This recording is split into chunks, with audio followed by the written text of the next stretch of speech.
Hello everyone, this is Henny and welcome to my channel. Today I'm going to start the fourth lecture of the course MATLAB for Beginners. In this lecture I'm going to speak about the most common operations that are applied to vectors and matrices. So let's get started. So first I'm going to speak a little bit about the operators that are used in MATLAB. We have three types of operators. The first one is the arithmetic operators, and then we have the relational operators, and finally the logical operators. So examples of the arithmetic operators are the addition, the subtraction, and multiplication. And for the relational operators, we have the larger than, the smaller than, and the equality operators. And finally, for the logical operators, we have the and the or operators, and also the not operator. So this is what we're going to cover today with practice in MATLAB. So let's open MATLAB and get started. Okay, so now we have MATLAB and let's run some examples. So we are going to start with the operators, and the first operator we're going to cover is the addition operator. I'm going first to create some scalars, vectors, and matrices. A scalar is a variable of one dimension only. That means a single number. So we can say A assigned 5, right? So A assigned 5, it's assigned only one value, and this value we call it scalar because it's in one dimension. And we can create another variable which is also a scalar B, and then assigned the value 3, let's say 3. But we can have the 3 in square brackets, which means that a scalar is still a matrix or a vector, but it's only one by one matrix. We can add them together using the addition operator with the plus sign. So we can create another variable C and assign it the value of A plus the value of B, right?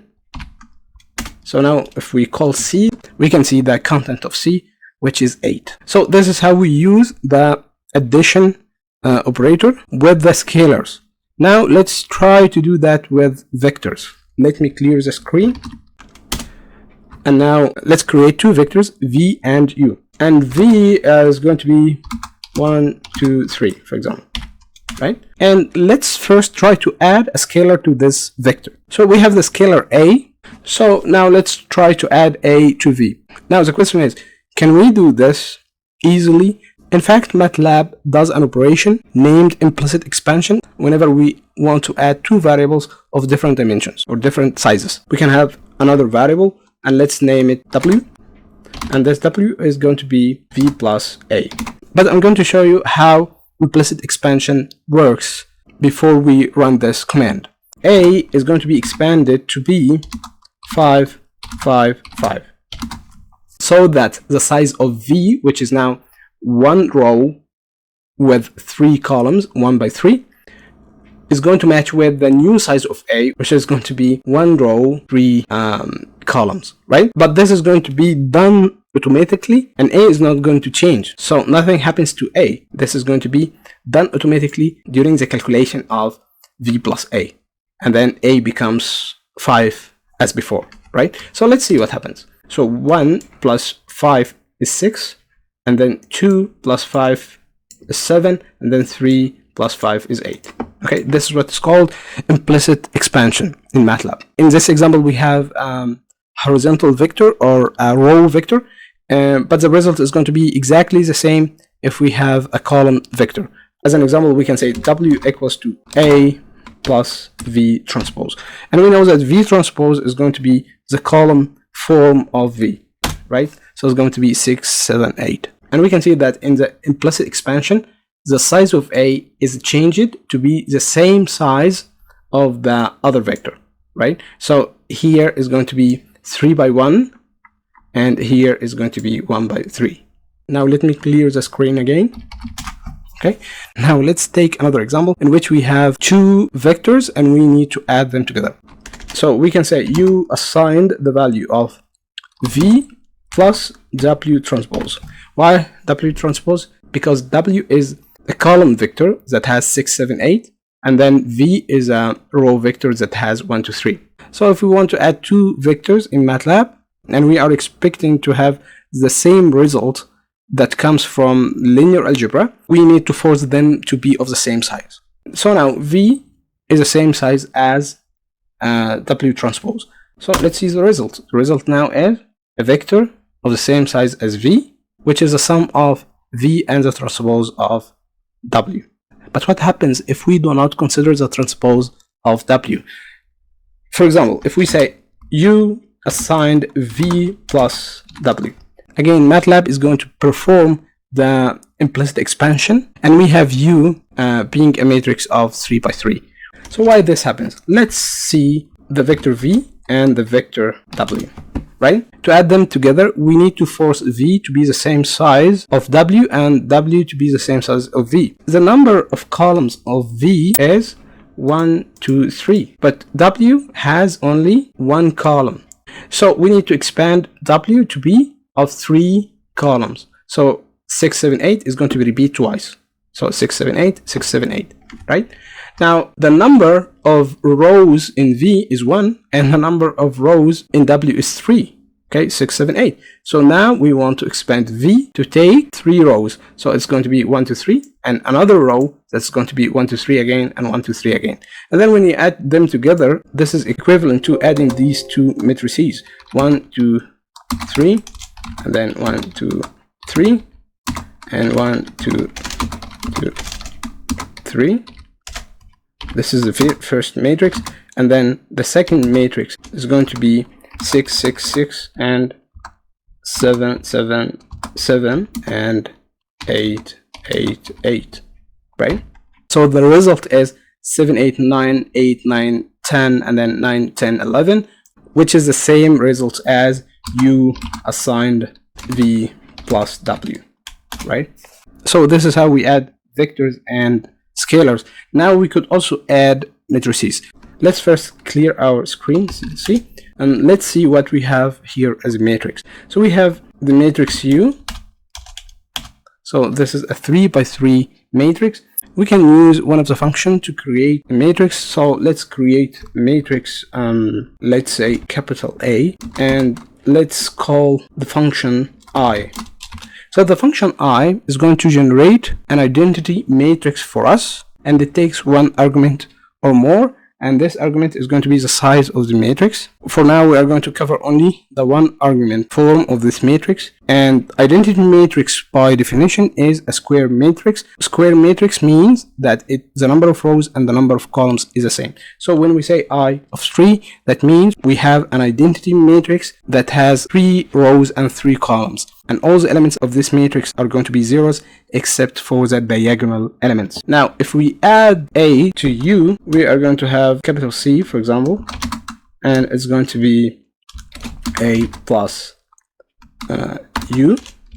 Or we can say U plus A because U and A commute under the addition operation, right?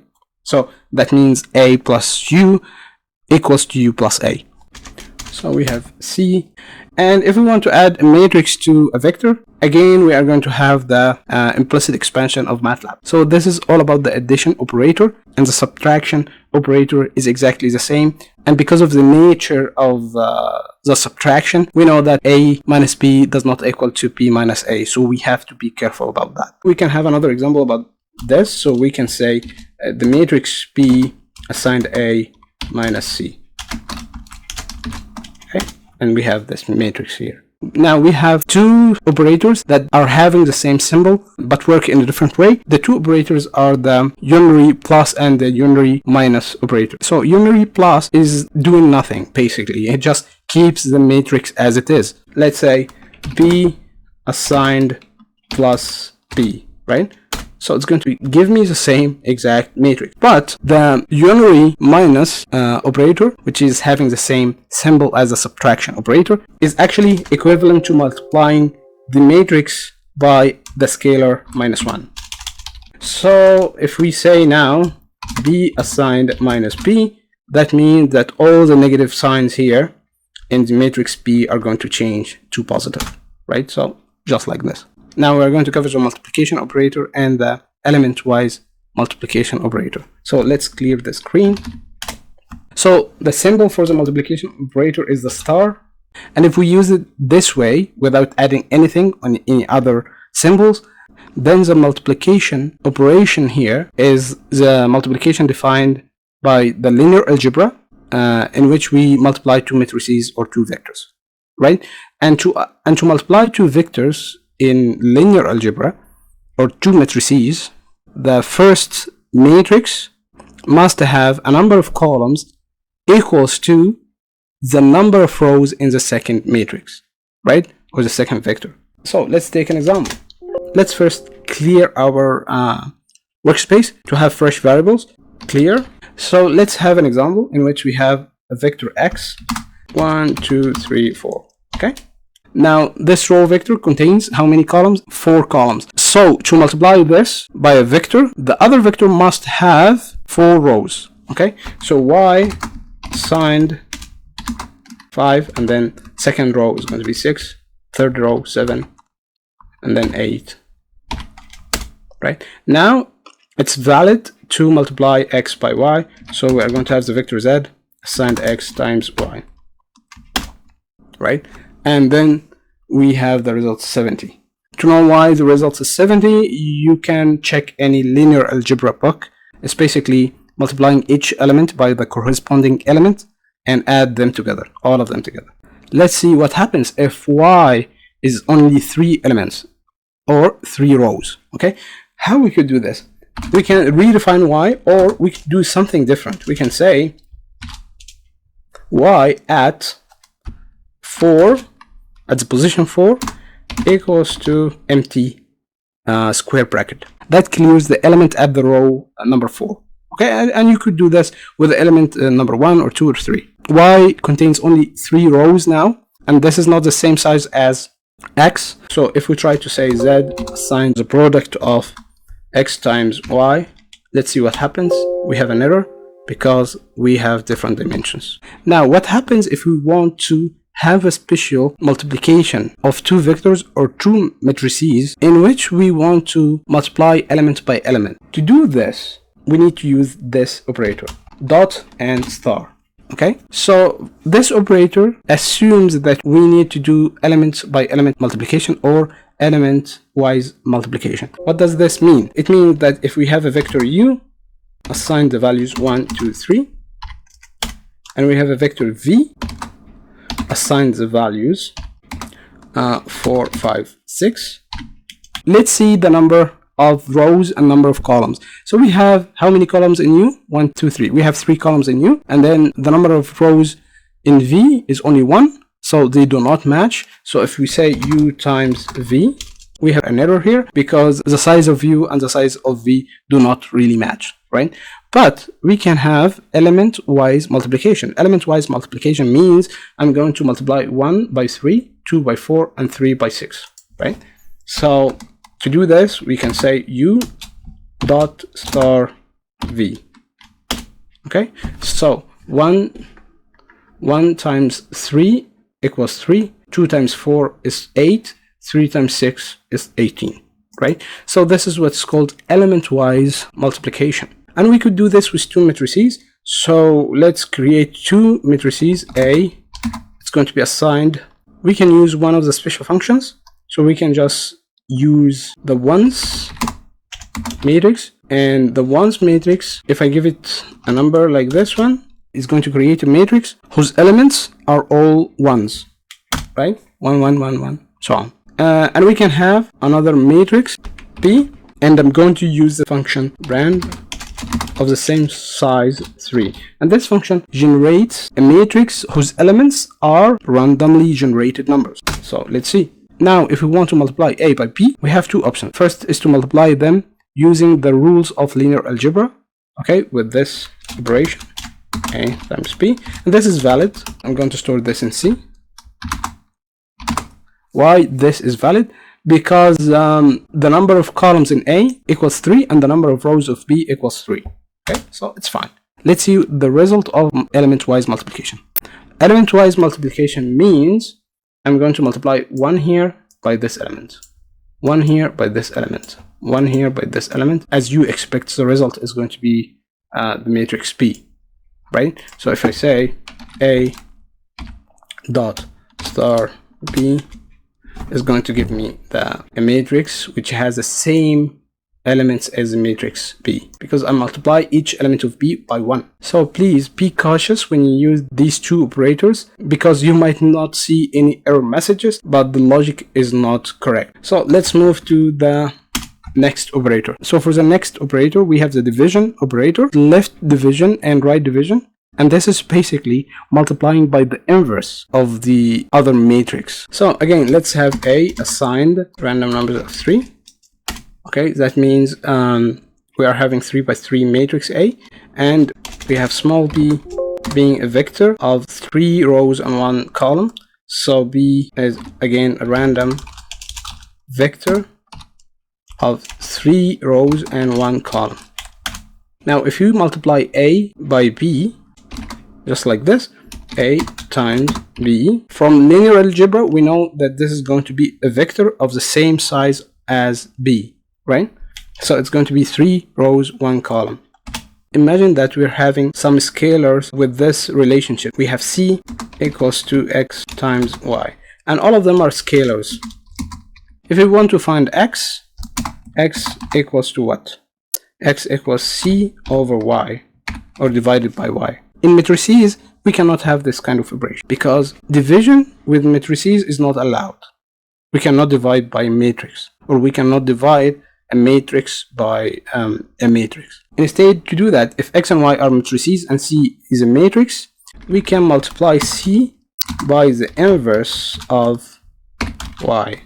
Why is that? From linear algebra, if we have C as a matrix, X and Y are matrices also, and we want to find X, we need to multiply the left and the right sides by the inverse of Y. So if we do that, then we have C times inverse of Y equals X times Y times inverse of Y.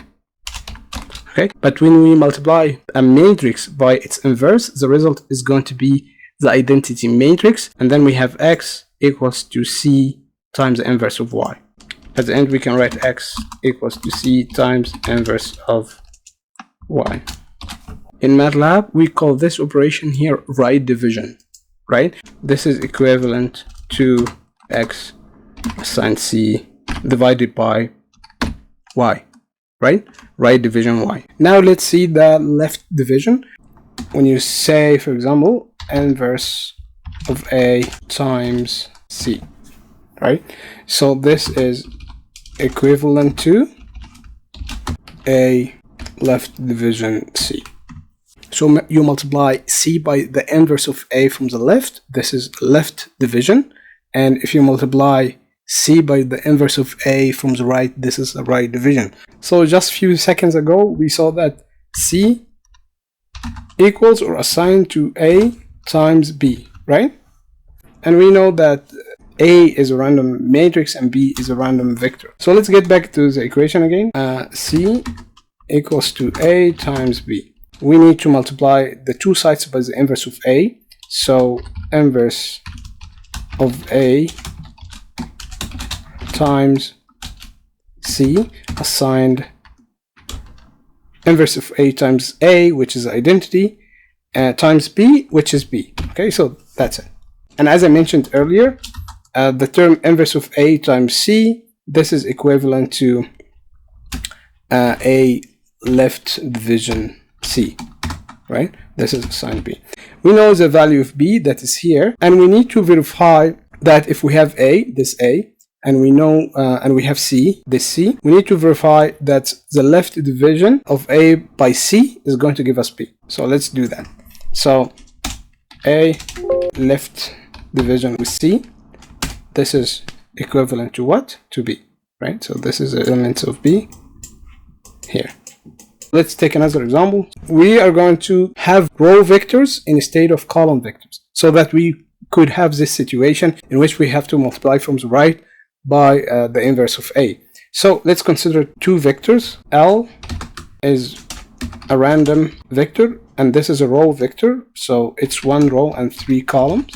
And then let's have M is a matrix, so M is going to be random of 3, right? Now I'm having a row vector and a square matrix. since the number of columns in L equals to the number of rows of M, it's valid to say L times M. And then we need to store this in a variable. This variable is going to be a vector as well, so I'm going to name it N, right?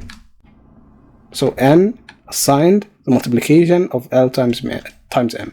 So this is the result. So again, if I want to find L or to have it in one side, then I need to multiply by the inverse of M from the left side of N.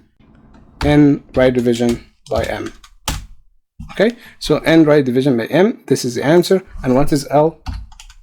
This is L. So they are equivalent. So this is about the right division and the left division. Now MATLAB has different operators to divide elements by element, or element-wise division. So again, we need to add dots before the operator. So this is the element-wise division, which means we divide each element in a matrix by the corresponding element in another matrix. Okay, so let's take an example. Let's have A assigned ones of 3. We can multiply it by a scalar. Okay, so I'm going to multiply this by 0.5. Now let's have another matrix B, I again of 3 times, let's say 2.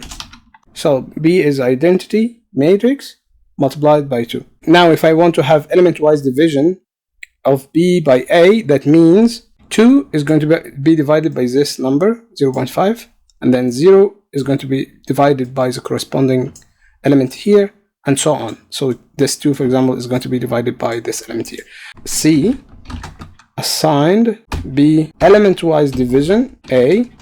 So the result is a diagonal matrix with all the elements along the diagonal being 4. So that's it for the element-wise division. Another operator we're going to study is the power operator. So if we have A times A, this is valid because the number of columns in A equals to the number of rows of A, which is in general valid if we have a square matrix. A is a square matrix, so this is valid. Okay, so this is A times A. Now if we want to have the power of the matrix A, so this is going to be A, and this is the symbol for the power, and 2, for example. That means we multiply A by itself twice.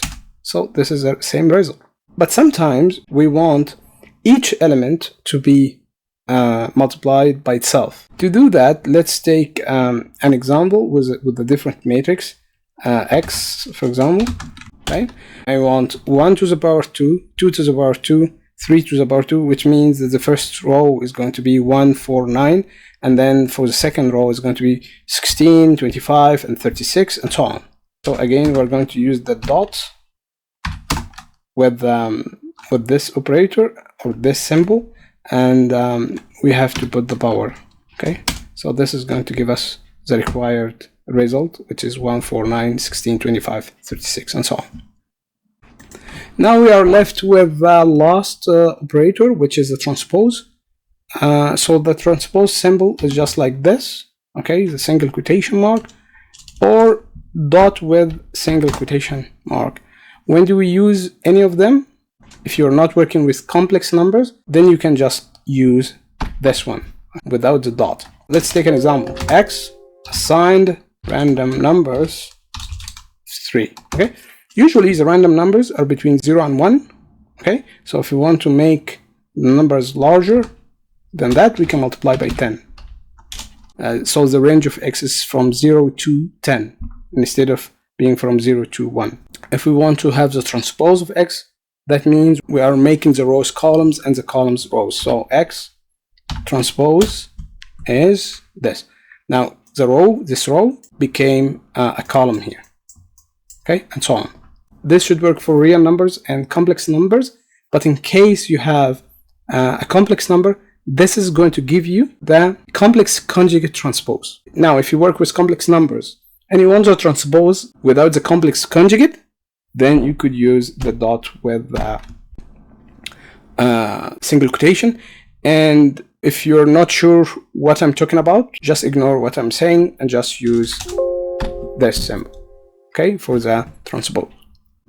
So that's it for all the arithmetic operators. We are not going to cover the logical operators or the relational operators in this lecture because we're going to cover them in the conditional statements like the if statement, and this is going to be covered in a different lecture. By this, we come to the end of this lecture. I hope you enjoyed it. I hope you learned from it. If you like the content of this lecture, please share it and subscribe if you are not subscribed yet. And if you have any questions, please let me know in the comments. Thank you for joining me today, and I hope to see you next time.